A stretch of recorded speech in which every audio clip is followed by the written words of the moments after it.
उत्तरी जंगल की कगार पर हुई उस घटना के बाद आर्यन और गुरु वेदांत के बीच का रिश्ता एक पारंपरिक गुरु शिष्य संबंध से बदलकर एक गहन गुप्त साझेदारी में बदल गया था। वेदांत ने अपनी जान जोखिम में डालकर एक निषिद्ध रहस्य को ढका था और आर्यन अब उनके मार्गदर्शन पर पूरी तरह निर्भर था। तुम्हें ये समझना होगा आर्यन, वेदांत ने अगली रात अकादमी के एक पुराने बंद पड़े स्टोर रूम में फुसफुसाते हुए कहा, जिसे उन्होंने अभ्यास के लिए सुरक्षित किया था। तुम्हारा कोर एक झील नहीं है जिसमें सिर्फ पानी है।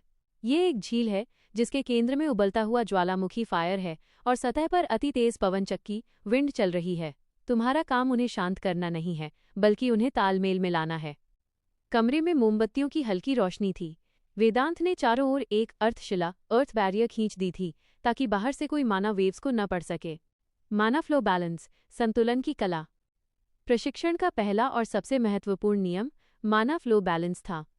जब तुम फायर को खींचते हो तो विंड विरोध करती है, और जब तुम विंड को खींचते हो तो फायर उसे जला देना चाहती है। वेदांत ने समझाना शुरू किया। तुम्हारे लिए माना चैनल्स में प्रवाह केवल ऊर्जा का बहाव नहीं है, ये एक मानसिक जांच बिंदु, मेंटल चेक पॉइंट है। वेदांत ने एक लकड़ी का छोटा सा टुकड़ा आर्यन को दिया। इसे अपनी हथेली पर रखो। अब अपने कोर से फायर को बाहर निकालो, लेकिन इतना धीमा कि ये लकड़ी को केवल गर्म करे, जलाए नहीं। और याद रहे, विंड को शून्य पर रखो। आर्यन ने आंखें बंद कीं।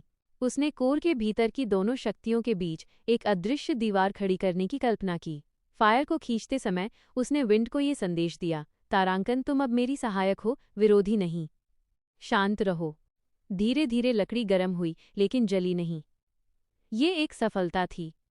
बहुत अच्छा। अब विंड, आर्यन ने कहा। उसकी आवाज में संकोच था। विंड हमेशा अराजक हो जाती है क्योंकि तुम उसे शक्ति के रूप में खींचते हो। विंड को शक्ति के रूप में नहीं, सांस के रूप में खींचो, वेदांत ने निर्देश दिया। विंड फायर से पहले भी थी। वह प्रवाह है। उसे कोर से बहने दो, लेकिन फायर को स्थिर रखो। आर्यन ने फायर को स्थिर करने पर ध्यान केंद्रित किया। जैसे ही उसने विंड को खींचा, फायर ने प्रतिरोध किया, लेकिन आर्यन ने अपनी इच्छा शक्ति का उपयोग करके फायर को वापस कोर की गहराई में धकेल दिया।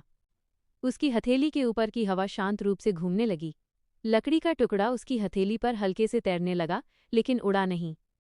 उत्कृष्ट, वेदांत ने खुशी से फुसफुसाया।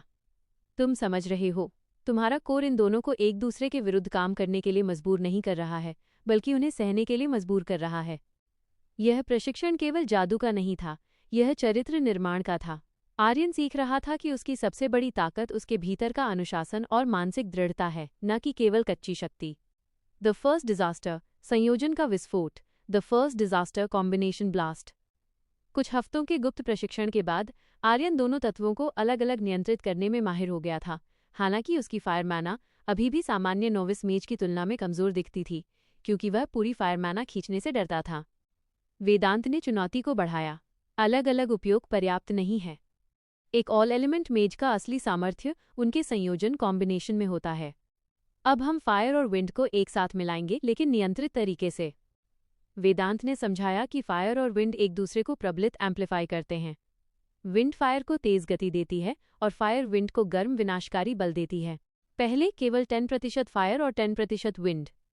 उन्हें अपने कोर से एक ही चैनल में एक ही गति से खींचने की कल्पना करो। आर्यन ने आज्ञा का पालन किया। उसने दोनों शक्तियों को एक समान धारा, यूनिफॉर्म स्ट्रीम में कोर से बाहर निकाला। वो सफल हुआ। उसकी हथेली में एक तेज, पतली फायर धारा निकली, जो सामान्य फायर से दोगुनी तेज थी। यह फायर विंड के वेग से आगे बढ़ रही थी। अब उसे बाहर निकालो, किसी लक्ष्य पर नहीं, बस बाहर हवा में फेंक दो, वेदांत उत्साहित होकर बोले। आर्यन ने अपनी हथेली झटकी। बूम! संयोजन की शक्ति उतनी नहीं थी जितनी उन्होंने अनुमान लगाया था। ये विस्फोटक थी। 10% फायर और 10% विंड मिलकर 20% नहीं, बल्कि 50% शक्ति बन गए थे। गर्म विंड की एक अविश्वसनीय लहर उस छोटे से कमरे में फैल गई। कमरे की पुरानी लकड़ी की मेज जलकर हवा में उड़ गई। मेज के टुकड़े चारों ओर दीवारों से टकराए और वेदांत द्वारा बनाई गई अर्थ बैरियर टूटने लगी। वेदांत ने तुरंत अर्थ बैरियर को फिर से मजबूत किया, लेकिन तब तक बहुत देर हो चुकी थी। कमरे का आधा हिस्सा जल चुका था और हवा में जलती हुई लकड़ी और तेज हवा की गंध भरी थी। आर्यन सदमे से अपनी हथेली को देख रहा था, जहां से धुआं निकल रहा था। माना एम्प्लीफिकेशन, वेदांत हाँफते हुए बोले। उनके चेहरे पर अब डर और सम्मान दोनों का मिश्रण था। इन एलिमेंट्स का संयोजन गुणक, मल्टीप्लिकेटिव है। योग एडिटिव नहीं। अगर 10% इतना विनाशकारी है तो 100% क्या होगा? आर्यन का चेहरा पीला पड़ गया। उसे पता चला कि उसके कोर में न केवल एक रहस्य है, बल्कि एक महाविनाशकारी शक्ति भी है। अगर उसने कभी युद्ध के दौरान अनजाने में भी 100% शक्तियों को मिला दिया तो वो पूरे तैरते हुए द्वीप को उड़ा सकता था। गुरु, आर्यन ने कांपते हुए कहा, मैं बहुत खतरनाक हूं। वेदांत ने उसकी ओर देखा। नहीं आर्यन, तुम खतरनाक नहीं हो। तुम्हारी शक्ति खतरनाक है। और अब तुम्हारा चरित्र यह तय करेगा कि तुम इसका उपयोग कैसे करते हो। आज की दुर्घटना ने एक सबक सिखाया है, शक्ति की सीमा। वेदांत ने आर्यन को सांत्वना दी। बाहर जाओ। आज के लिए अभ्यास समाप्त। कल हम माना डैम्पेनिंग सीखेंगे, वो कला जिसमें तुम अपनी 100% शक्ति में से केवल 1% बाहर निकालना सीखते हो। आर्यन चुपचाप कमरे से बाहर निकल गया, लेकिन उसके दिमाग में एक ही दृश्य घूम रहा था। आधा कमरा उड़ गया था। उसकी शक्ति, उसका रहस्य अब एक भयावह जिम्मेदारी बन गया था।